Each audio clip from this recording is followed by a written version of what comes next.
Do you teach teenagers? Would you like to teach integrated skills lessons more often, but you don't know where to start? Would you like to see how I would do it? If your answer is yes, don't go away and keep watching. Hi everyone, let me give you a bit of a background on this video. I'm finishing the NILE Teaching Teenagers course with the wonderful Emma Heiderman, and creating an integrated skills lesson is one of the possible mini projects we have on the course. I looked at the resources and I immediately thought of an integrated skills lesson, and I thought it would be a good idea. You'll be able to tell me whether you think I succeeded or not at the end of the video.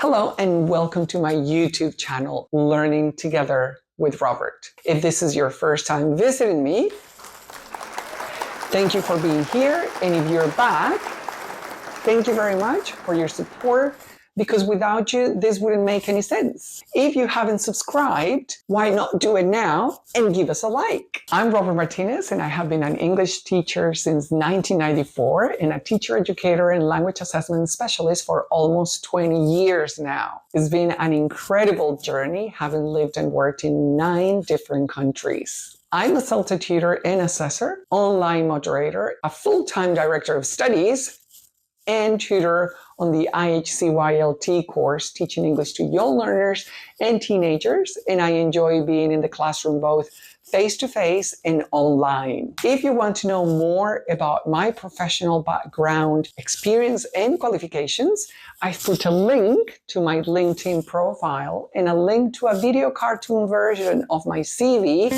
to jazz things up in the description box below. Feel free to check them out. Hello everybody, today I'd like to share with you a dynamic and engaging lesson plan centered around a fantastic resource called This Teenage Life, a blog for and about teenagers. This lesson is designed for a B2-1 level class and will span over 50 minutes. However, if your lesson is longer, for example 85 minutes, typical lesson length for lessons twice a week, you can easily adjust the timings. Let's dive in and explore the stages of the lesson and the objectives we aim to achieve. My learning outcomes for this lesson are: by the end of this lesson, our learners will have skimmed the This Teenage Life blog to get the gist or general idea. They will have chosen and listened to one of the featured podcast entries for gist and then for detail. They will have shared their opinions via spoken task, and they will have written an email to the blog host in response to the episode they chose. Right, the skills focus for this lesson is an integrated skills focus, bringing together and covering reading or skimming the blog page to get a general understanding of it,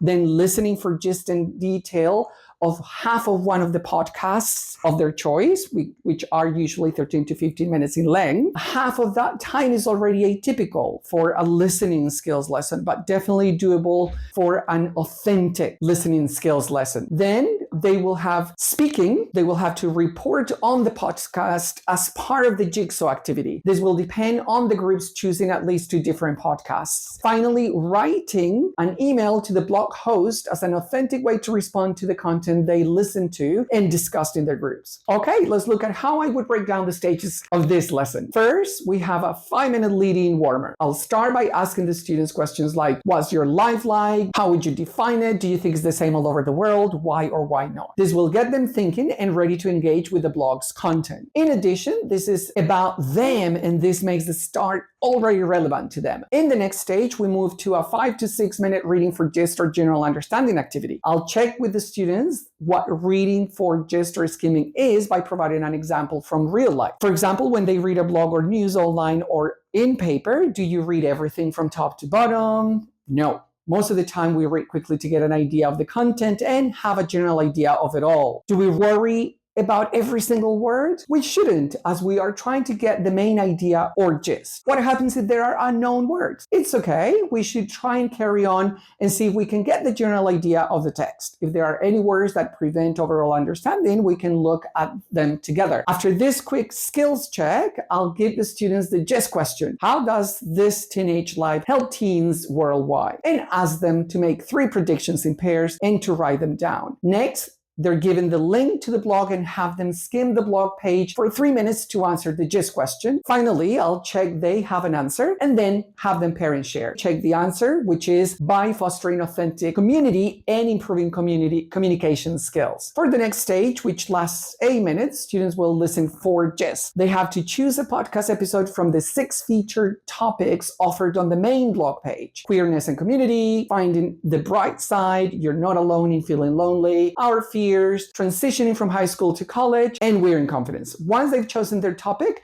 students make some predictions about what teenagers will discuss, and then they will write these predictions down to make sure that everyone has an idea. They then listen for gist and check if their predictions were right. After that, they will spend about 8 minutes listening for detailed information. Students listen again to their chosen podcast and complete a table with ideas from the different speakers. After listening, they pair up and share their notes and tables with a partner or group, depending on the number of students you have. Our next activity requires speaking. So the idea behind this choice is that we usually speak about what we hear or read and which has made an impression. So in the next stage, which lasts 14 minutes, students choose different podcasts, or at least 2. If they do that, we can do a jigsaw speaking activity by regrouping them accordingly. Students then report details from the listening to their new peers or groups. Before setting them loose, ask questions as to why we're doing a speaking activity and how this is beneficial for them. Give them instructions and check they understand what they have to do by eliciting the steps in the activity from different students. The final stage is a 10-minute writing activity. Ask students what they think the next step is. They liked the episode so much that they would like to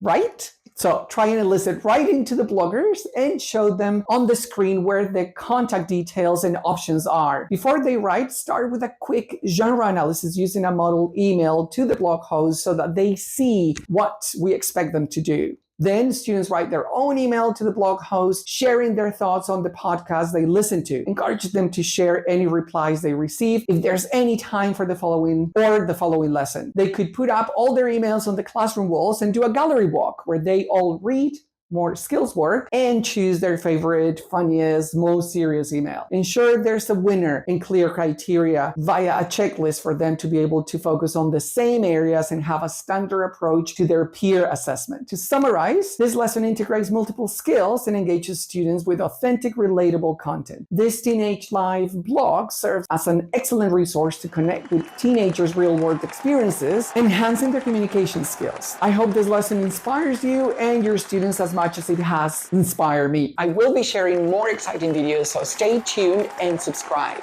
Do let me know in the comments box if you have any special requests, and I'll try and make a video about them if there are enough of you. Do share this video with your friends and students, and can I ask you a favor? Please hit that like button and subscribe so that more people can see this video. Bye for now, and remember, learning is fun and you don't have to do it alone.